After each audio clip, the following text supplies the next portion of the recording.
Yeah. All right. So Susan, I'll just first of all provide you with a brief overview of why we are doing this and what's the purpose. Obviously, you must be wondering. So the reason for doing this is that we are just, looking out for some thought leadership content out there. Get some fresh perspective out of the industry experts, the people who are involved in the agriculture industry. So that's the thought process behind this discussion-based interview, and I'll be just throwing around a few questions at you and getting your perspective on them. Just a brief overview about where I'm coming from. So this is Daniel. I'm the marketing manager at AgriERP at Folio 3. Folio 3 is a tech company, and AgriERP is one of the products that we sell. It's an agriculture-based ERP software powered by Microsoft Dynamics. So again, the target market is, of course, the US audience, the growers. Won't be talking much about AgriERP. Obviously, you can find that out online. Coming back to you, of course, Susan, I think you can maybe start off with your introduction, what you do, and how long have you been here? Anything that you feel relevant, please go ahead. Okay. My name is Susan Stroud. I'm involved in grain and oilseed analysis here based in the US. My background, I work for two large grain companies in the US, in the physical markets for more than 15 years. And about 5 years ago, I went out on my own, kind of to uh, pursue my goal of providing better analysis. And it's evolved. Early on, I started doing a lot of writing focusing on the increase in US soy crush capacity and kind of the drivers behind that, which it's very policy related. Most things here in the US, we create a policy and then it generally can kind of bloom or blossom into something else. So today I spend a lot of my time still talking about or continuing to talk about biofuels and the policies that are in place that have an impact on the markets. Obviously, trying to sort through a lot of changes with trade and tariff related things now too. So I do. Yeah, Sorry, sorry, go ahead. I'm rambling. I'm No, no, rambling. go ahead, Susan. No. Um, so I have a Substack, an email subscription service with All right. my company Noble that provides market information. Mhm. I've also taken that and I do an annual conference each summer in the St. Louis area. It's kind of brings some of the analysts and or analysis and the things that I see moving markets, it brings it to life on stage. And then I've also recently started doing international group trips. Me and a group of 14 others, we visited the Panama Canal, which is really important for US ag exports. That was back in January. And then in February 26th, we will be spending a week in Brazil. That's great to hear, Susan. I think you're doing some wonderful job here. Talking about agriculture and analytics, I think I saw a few posts that you had been making from Noble. Um, what are some of the key agricultural analytics trends, Susan, that you're seeing, gaining momentum over the past year? And just, a general question here along with this one, that what kind of data do you think is most valuable to growers, especially? I know that you deal with a lot of data along trade and what factors are affecting agriculture. But what do you think at the ground level, at the basic level, what are the data points that actually affect the growers? So if you have any insights on that.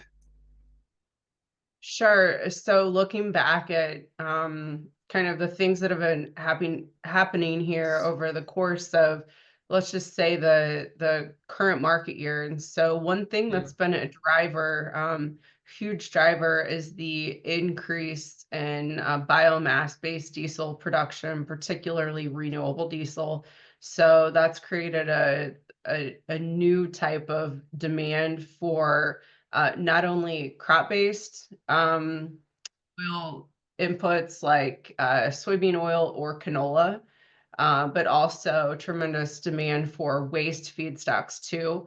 So we've seen soybean oil, that market has been a mess, oscillating back and forth between increased export demand as palm oil markets rallied substantially in recent months to collapsing because of unknowns about biofuel policy here in the US. And then we've seen a resurgence in the market as we saw guidance for 45Z. And then again here, we've seen a strength in soybean oil as EPA is kicking around the idea, it sounds like, of increased renewable volume obligations. So a higher mandate level for biomass-based diesels in 26 going forward.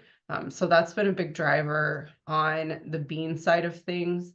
And then, of course, now we're in this trade mess where it looks like China potentially will be avoiding all US soybeans for the foreseeable future until we're able to see Trump and China come to some sort of agreement in that space.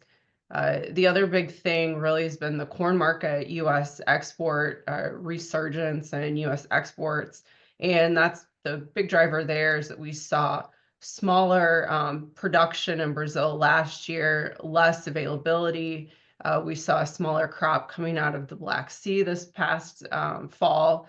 So the US had plenty of bushels and is able, we've been taking advantage of that. That's why we've seen a huge uptick year on year in US corn exports. And that's really what's been leading the charge as far as whittling away at what started to be somewhat burdensome stocks this year. No, I think you made some wonderful points here. I think my next question was that what are the key challenges that the agriculture industry is facing? But I think the key trends are already key challenges, I would say. Um, okay, so Susan, before I ask the next question, what's your target audience here at Noble? Because the reason I'm asking is you share a lot of data points, right? And you are expert analyst. So who are the people who are actually consuming your visualizations and the data points that you provide? So when I first started writing, it kind of goes back to my days in the physical markets. My focus was very farmer focused because I'd been used to Mhm. dealing with producers for most of my professional career. As time has gone along, though, I'm realizing that, and especially as I push more into the policy and renewable space and some of the finer details of those things, it's really turned into more industry leaders or like large grain companies, brokers, that sort of thing, that they're looking for concise and maybe slightly different information than the normal newsletters and things that you see. So it's definitely been a big growth for me on more like the professional or industry side of things. Yeah, yeah. I was observing that, and I wanted to ask because the visualizations that you share, I think they are pretty comprehensive and very useful for like investors and people who are like at the top making some decisions. Taking you back, I think to your journey where you started from, where you were dealing with farmers, I would say. Um, I think what what do you think can be like the best practices or the types of visualization that you think is easier for farmers to understand? Because as we see that the farmers are a bit um, less tech savvy as to other industries, I would say. uh, have you ever faced such a challenge that you created a visualization to present to a farmer and they were not able to understand, or maybe you shared some post and it did not get some engagement because of this reason that you identified, that farmers maybe they're not understanding the data that you're sharing. So how do you think that data visualization should be made easier for the farmers to consume it? Yeah, so it's been, it's been a work in progress for a long time. And I guess one of the things that really helped me kind of set myself on a path that's a little different with Noble is just understanding or recognizing that we all like pictures, but Mm. and it doesn't matter if you're a producer or if you are a trader, whatever it may be. But the important thing is that with visuals, they have to be able to speak for themselves. If you have to, if you have too much going on, then you're not able to get your point across. You have to be able to look at the visual and then not need 3 paragraphs explaining it to accompany it. So I take a lot of time in making sure that that the things that I'm presenting are very clear. And it's definitely when if I am speaking to a group of producers, the charts and things that I'm showing, it's probably going to vary a little bit from if I was speaking to a room full of traders that's well versed in a particular topic. Um, Yeah, yeah. One thing I do a lot, and it kind of depends on the chart, but you'll see a lot of if I'm talking about something that has we can measure by volume. So million bushels or million metric tons, there are a lot of times that I will show both on a chart just so it's easier because the Mm. hard part is here in the US, we use bushels. Yeah. And that's not accepted in the rest of the world. And so I think too for producers it's really important. It doesn't mean a lot when I say, oh, they just reduced this by 2 million metric tons. You have to put it in context. But Yeah. making sure that your audience is able, or I should say helping them understand. I think a big Mm. piece of that is just making sure that you have it framed in the right way. And in this Mm. case, I think using bushels versus tons or something can be very helpful. Yeah, I totally agree to that, Susan. I think if I remember it correctly, we had this customer from Australia, I think, and they use tons, and then basically the target market for us is US, but we had a customer from Australia, and then when we came into the US, we saw that there is bushel being used, so we had to tailor that and add that functionality into our products that with respect to the region, we can tailor how things are measured. So that was really crucial for like our product development as well. So totally agreed over there. Susan, like carrying on to that, do you think agriculture in general, and specifically in the US, is sort of slow in adopting new technology? What do you think? And if yes, what do you think holds back the farmers from adopting that new technology, such as an ERP solution or a farm management solution? Is it a matter of cost or maybe education or something else? What do you think can be reasons of that? It might be, it's a combination of things. The most interesting thing about the US producer, if you're talking about technology, like the way that they are applying it directly on the farm, physically, like with precision planting, or, we have tractors going all across the Midwest today. And most of them are being operated with, a very specific prescription as far as the seeding rate and as far as fertilizer applications go and that sort of thing. They're hands free in the field. But then the bad thing is that there's this disconnect that we traditionally, a lot of these guys, they might be auto steer in the field, but then they're going back to um, Spot on. scratches, on paper, trying to keep track of sales and things like that. And so I don't know. I think it's slowly something that is beginning to change, but I think that naturally the progression is very slow, and it's only as we're seeing one generation kind of move out and the next generation move in that's more apt to adopt technology and things quicker. Yeah, yeah. We actually the purpose of our product is also the same. That's a pain point that we are trying to solve, right?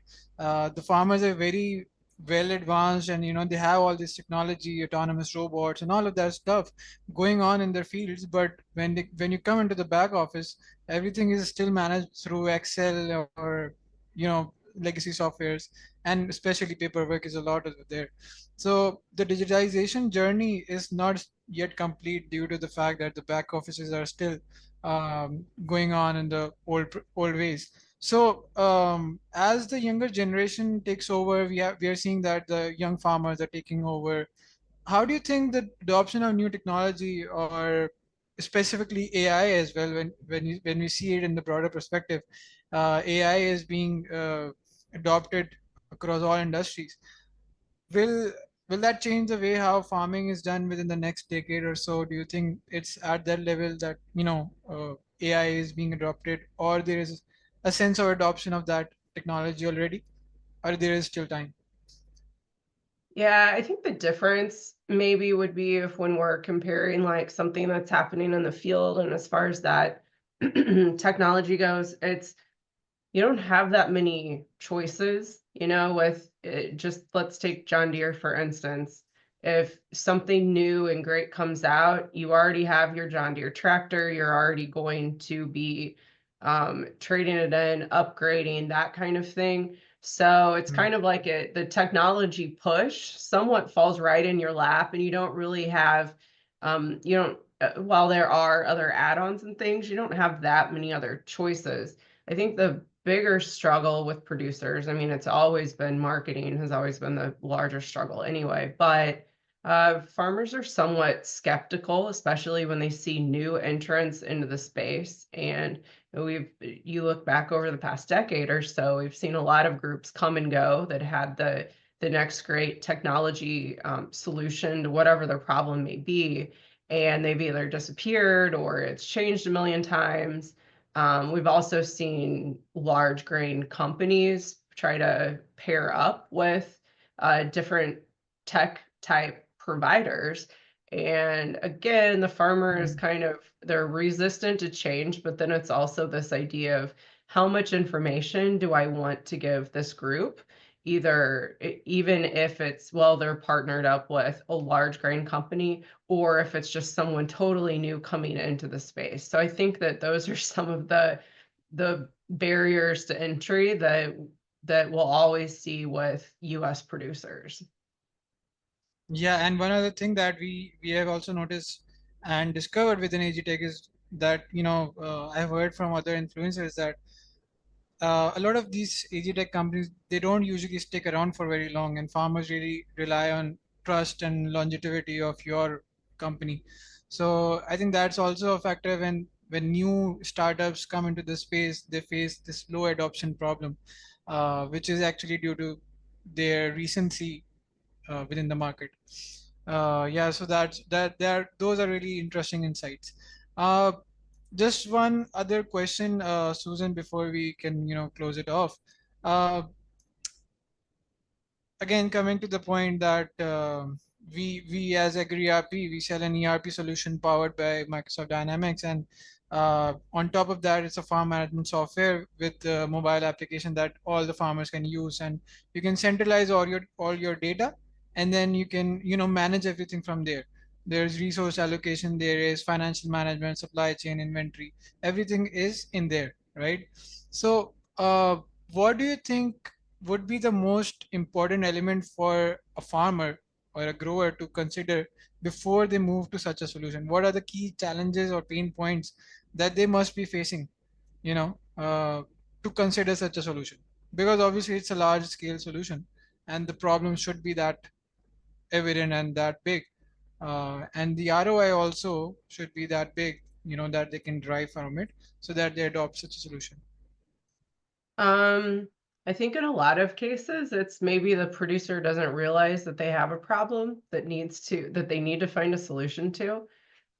So again, marketing, anything sales related, that's the most difficult job on the farm by far, because most producers are just not, they're not engaged in actively making sales, or I should say proactively managing risk in the way that they should be. And then especially when you're in very uncertain times, kind of like what we're dealing with now, they're even more likely to take a step back and kind of go into this paralyzed state where they're not doing anything at all.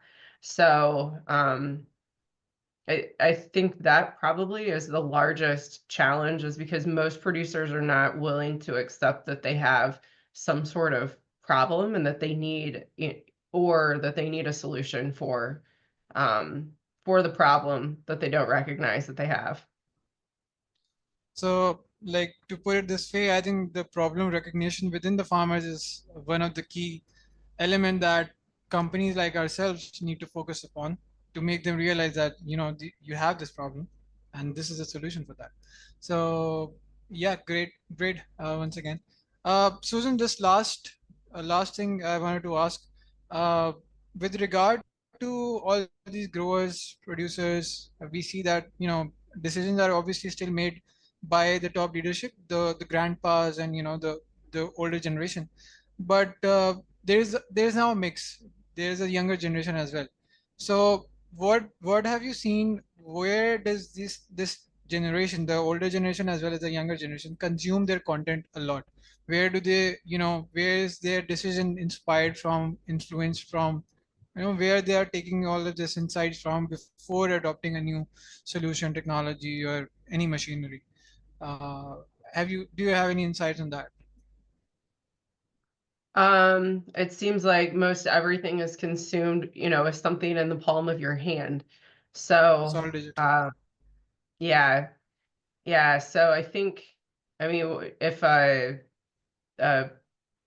producer, younger generation, I think one of the most important things for the older generation to remember is the sooner you bring them into the operation, the better, and the sooner that you put real responsibility on their shoulders, the better, because there are too many operations where you have, a 75-year-old dad that's still calling all the shots, and then you have a 40-year-old son who's never really had to make real risk management decisions yet. So I think it's kind of a combination of helping bring the younger generation in earlier, and then naturally, I think that betters your chances at adopting some of these new technologies that will be beneficial.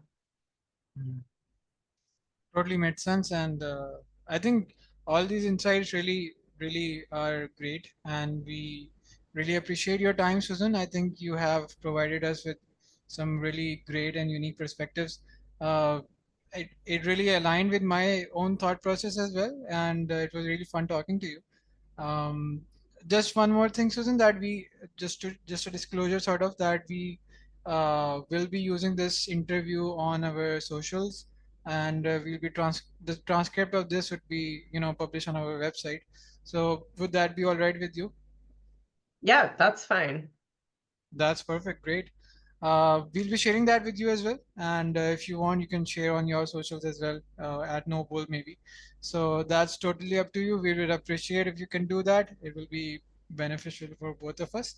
And yeah, obviously, I think we'll stay in touch with you. I'll share some resources with you as well for your reference. Okay. All Thank you right. so That much, Susan. I think we can end here. okay. Take care. Yeah. Thanks for having me. All right. Bye. Bye.